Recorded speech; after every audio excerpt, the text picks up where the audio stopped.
Nəinki Nepal, Bangladeş, Kamerun, digər ölkələrdə, hətta Avropa məkanında, Serbiyada, Gürcüstanda etiraz hərəkatlarının nüvəsini məhz gənclik təşkil edir. Və bu tamamilə təbiidir. Gənclər daha enerjilidirlər, daha cəsarətlidirlər, daha sağlamdılar, optimistdirlər, maksimalistdirlər və həyatlarının daha böyük bir hissəsi hələ qarşıdadır. Dəyişikliklərdən ən çox qazanc götürən də onlar olacaq. Özlərini reallaşdırmaq imkanını məhz onlar qazanacaqlar daha uzun müddətə. Ona görə də dünyanın hər yerində demokratiya uğrunda dəyişikliklərin nüvəsini məhz gənclər təşkil edirlər. Azərbaycanda gənclərin bu prosesə qoşulmasının daha ciddi səbəbləri var əslində. Azərbaycan gəncliyi uşaq pulu almadan böyümüş dünənki uşaqlar və yeniyetmələrdir. Onlar əksəriyyəti hər halda yoxsulluq şəraitində böyüyüblər, yaxşı təhsil ala bilməyiblər və onların indi də özünü reallaşdırma imkanları məhduddur. Uşaqlıq və yeniyetməlik dövründə onlar dövlət qayğısı görmürlər. Artıq gənc yaşlarında təhsilin çətinlikləri çıxır qarşılarına. Ya orta məktəblərin, orta təhsilin tamamilə iflasa uğraması nəticəsində yüksək təhsildən məhrum olurlar və dövlət də o mexanizmi onlara təqdim eləmir ki, onlar yüksək təhsil ala bilsinlər. Çətinliklə, repetitor köməyi ilə yüksək təhsil alanlar da təhsil haqqı ödəməli olurlar. Kirayə ev axtarmalı olurlar. Yəni Azərbaycan gəncliyinin çətinlikləri daha çoxdur. Bax, tutaq ki, min bir əziyyətlə, valideynlərin köməyi ilə bir təhər oxudular, ondan sonra iş tapmaq məsələsi var. Rəsmi dövlət özü etiraf edir ki, Azərbaycanda hər 25 gəncdən yalnız birinin 24 yaşa qədər olan gənclərdən söhbət gedir. Hər 25 gəncdən ancaq biri iş tapıb işləyə bilir. Əlbəttə ki, yəqin ki, bir deyil, bir neçə nəfər işləyir, amma onlar günahmuz işləyirlər.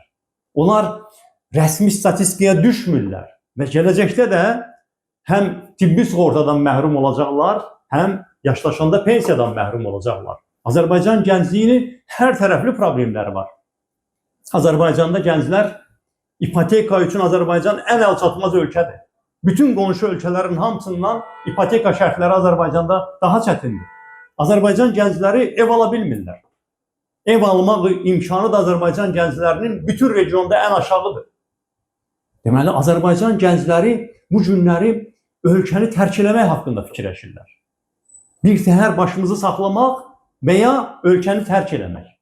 Bəs bu qədər məşəqqətin içində işsiz, təhsilsiz, perspektivsiz, özünü reallaşdırma imkanı olmadan yaşayan Azərbaycan gəncliyi sizin dediyiniz kimi nəyə görə həmin bu ölkədə haqlar, hüquqlar uğrunda, dəyişikliklər uğrunda prosesin lokomotivi ola bilmir? Mənim fikrimcə əsas faktor qorxudur. Bunu biz etiraf eləməkdən çəkinməməliyik. Həqiqət nədirsə onu danışmaq lazımdır. Bir balaca ölkədə əgər 392 nəfər siyasi məhbus varsa, əgər danışan, haqqını tələb edən insanlar kütləvi şəkildə artıq vəkilləri də bu prosesə qoşaraq, siyasətçi, ictimai fəal, hüquq müdafiəçisi, jurnalist, vəkil demədən hər kəsi şərləyib həbs edirlərsə, insanların xeylisini bu proses qorxudur və bu qorxu çox az fərq edir yaşa görə. Yəni, necə yaşlı insanlar da qorxur, orta yaşlılar da qorxur, gənclər də qorxur. Qorxu Azərbaycandakı siyasi prosesin qarşısını alan əsas vasitədir. Amma gənclərə münasibətdə bu qorxu 2 qatdır. Niyə görə 2 qatdır? Çünki onlar həm hamı kimi ehtiyatlanırlar, repressiyadan ehtiyatlanırlar, dövlətin zor maşınından qorxurlar, həm də valideyn təsiri altındadırlar. Azərbaycanlı valideynlər səhv edərək, çünki bizdə belə bir fikir var ki, biz övladlarımızı çox istəyirik və o motivlə edirik bunu. Amma onları faktiki daha yaxşı gələcəkdən məhrum etmiş oluruq və onlara aşılanır ki, bir təhər sən böyü, iş sahibi ol, başını aşağı sal, iş qazanmağa çalış, pul qazanmağa çalış, dövlətlə dövlətçilik eləmə, başqalarından sənə nə var kimi yanlış tərbiyələr verilir uşaqlara. Və bunu açıq demək lazımdır. bugünkü gənclərin valideynləri bu ailə hakimiyyətinin dövründə gəncliyi oğurlanmış nəsildir. Və onlar çox əziyyət çəkiblər. Çox əziyyət çəkiblər və bir çoxları da açığı deyək ki, bu yoxsulluq, qaçqınlıq, işsizlik şəraitində, ədalətsizlik şəraitində həyat eşqi ölüb. Bu orta yaşlı, nisbətən yaşlı nəslin xeyli hissəsinin.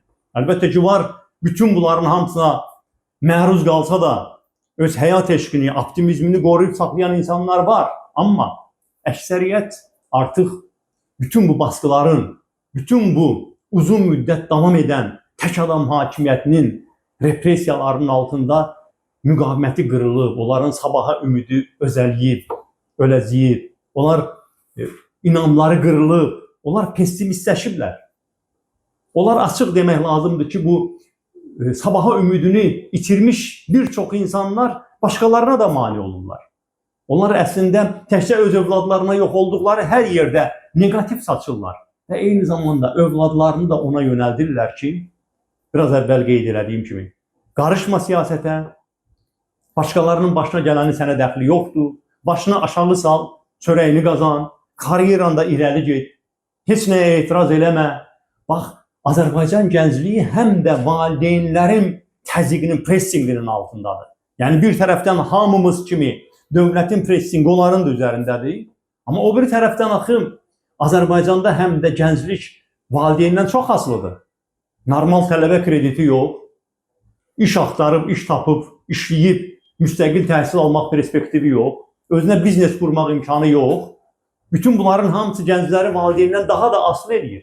Və ona görə də Azərbaycan gəncliyi indi bizim arzuladığımız qədər fəal deyil. Nəinki meydanları, heç sosial şəbəkələri də doldurmur. Mən hesab eləmirəm ki, Azərbaycan gəncliyi ölkədə baş verənlərə biganədir.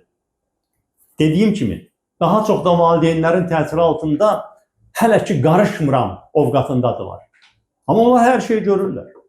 Onlar baxırlar və mən sizə bir şey deyim, bir geniş yayılmış belə bir yanlış fikir var ki, əsas səbəb onunla bağlıdır ki, təhsil sistemi məhv edilib və indiki gənclərin təhsili yetərincə deyil. Xeyr, çox böyük təhsil də lazım deyil ölkədə baş verənləri başa düşməkdən ötürü. Sadəcə normal, adekvat insanların hamısı görür ki, ölkədə elə bir idarə etmə var ki, bu idarə etmə zənginləri, varlıları, vəzifəliləri daha da varlı eləyir, yoxsulları, kasıbları daha da yoxsul, daha da kasıb eləyir. Ölkədə elə bir idarə etmə var ki, bu idarə etmədə vəzifəlilərin, zənginlərin övladları özləri kimi zəngin olurlar, vəzifəli olurlar. Kim vəzifədədirsə onun övladları, ailə üzvlərinin hamısına birdən-birə biznes istedadı gəlir. Onların qarşısına dayanmaq olmur. Onlar həddindən artıq uğurlu, dırnaq arası iş adamı olurlar. Bunu hər kəs görür. Bunu görməkdən ötürü böyük təhsil lazım deyil. Amma kasıbların, bir təhər övladını böyüdən ailələrin övladları bir tərəfə gedib çıxa bilmir. Evsiz ömrünü keçirdən, kirayələrdə ömrünü keçirdən atanın, ananın övladı da kirayələrdə yaşamağa məcbur olur. Əlbəttə ki, istisnalar var. Mən istisnalardan danışmıram. Dərhal hansısa istisnanı yadınıza salmayın. Ümumi əksəriyyətin vəziyyətindən mən danışıram. Bəli, bugün Azərbaycanda belə bir qapalı dairə yaranıb artıq. Həmin o bir qrup korrupsioner, vəzifəli şəxslər ölkənin sərvətlərinə sahib olan imkanların vərəsəliklə hamısı ötürür özündən sonra övladlarına. Daha da artıraraq, onlar üçün daha da böyük imkanlar yaradaraq. Sadə ailələrdən çıxan gənclər hər şeydən məhrumdurlar. Bunu Azərbaycan gəncliyi görmürmü? Görür. Azərbaycan gəncliyi görmürmü ki, qonşu ölkələrdə, heç bir resursu olmayan ölkələrdə, hətta Ermənistanda, Gürcüstanda belə həyat şəraiti Azərbaycandan yaxşıdır. Yaxşı tutaq ki, o belə apolitikdir, siyasətlə maraqlanmır. Amma iş axtaranda, başqa elanlara və s. baxanda görür axı ki, qarşısına çıxır plakatlar. Həmin o Gürcüstanda orta aylıq əmək haqqı sən demə bizdən $220 hər ay artıq imiş. Hətta Ermənistanda sən demə bir $100 bizdən orta aylıq əmək haqqı artıq imiş. Onların nəyi var? Heç nəyi yoxdur. Biraz bizə baxanda azadlıqları var. Bunu Azərbaycan gəncliyi görmürmü? Azərbaycan gəncliyi görmürmü ki, burada Azərbaycan vətəndaşlarına divan tutulur, əlinin müavinəti əlindən alınır, yaşlı adama pensiya verilmir, min oyundan çıxılır, onu pensiyadan məhrum eləməkdən ötürü. Qazini yola vermirlər, dolandırmırlar, veteranın başını 80 manatdan aldadırlar. Amma Azərbaycanın pulları gedir dünyanın hər yerinə. Ən azı bu ASTV-lərdən, ictimai televiziyalardan xəbər tutur da, həminlə hətta belə deyək də siyasətdən kənar gənc. Görür ki, sən demə Azərbaycanın pulları gedir ada dövlətlərinin iqlim dəyişikliyindən qorunmağına. Görək, biz necə böyük işlərlə məşğuluq. Ada dövlətlərini qorumaq bütün dünyada bizə qalınmış. Bu qədər trilyonlarla büdcəsi olan dövlətlər qalıb, deməli Azərbaycan bu kasıb vətəndaşının cibinə girən Azərbaycan hakimiyyəti ada dövlətlərə sahib çıxır. Həmin o gənc, hətta məlumatsız, siyasətlə maraqlanmayan gənc görmürmü ki, Azərbaycanın milyardlarla pulları qoyulur xarici ölkələrə? Amma onun o bir təhər atasının, anasının kirayəyə verdiyi evin üstünə əlavə deməli ona vergi qoyurlar. Görmürmü ki, o Türkiyəyə gedəndə, başqa yerə imkanı çatmırsa da, Gürcüstana gedəndə, oradan bir telefon gətirəndə qardaşına, bacısına, ondan ötürü də dövlət onun cibinə girir. Görmürmü bunu Azərbaycan gənci? Görür, yaxşı görür. Azərbaycan gənci görmürmü ki, Azərbaycanlılar dünyanın hər yerinə gedib pul qazana bilirlər. Hər yerinə. O sərt iqlim şəraiti olan, hüquq tanımayan, orada bura kimi avtoritar olan, Rusiyada belə, o Sibirin çöllərində belə pul qazanırlar. O ağır savaş içində olan Ukraynada belə pul qazanırlar. O sərt iqlim şəraitində Qazaxıstanda belə pul qazanırlar. Amma Azərbaycanda pul qazanmaq imkanı yoxdur. Bir qrupun əlindədir bütün imkanlar. Bunu Azərbaycan gənci görmürmü? Görür Azərbaycan gənci bunu.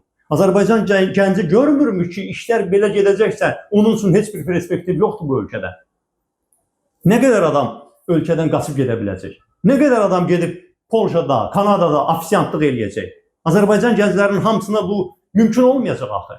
Deməli, bütün bunun hamısını görən Azərbaycan gəncliyi bütün bu negativ enerjinin içində toplayır. Bəli, bugün hələ qorxusuna qalib gələ bilmir. Bir tərəfdən valideynin qoluna vurduğu buxovlar, o biri tərəfdən dövlətin zor aparatının yaratdığı qorxu, özündən narahatçılıq onu hərəkət eləməyə qoymur. Amma çıxış yolda qalmır. Yaşamaq mümkün olmur. Artıq hətta dünənki şərtlərlə də yaşamağa Azərbaycan hakimiyyəti imkan vermir. Ona görə də hesab edirəm ki, Azərbaycan gəncliyi istəsə də istəməsə də, bu hökumətin siyasəti onu bir gün mütləq öz taleyi uğrunda siyasi mübarizəyə qoşacaq və o gün mənim müşahidəmə görə çox uzaqda deyil.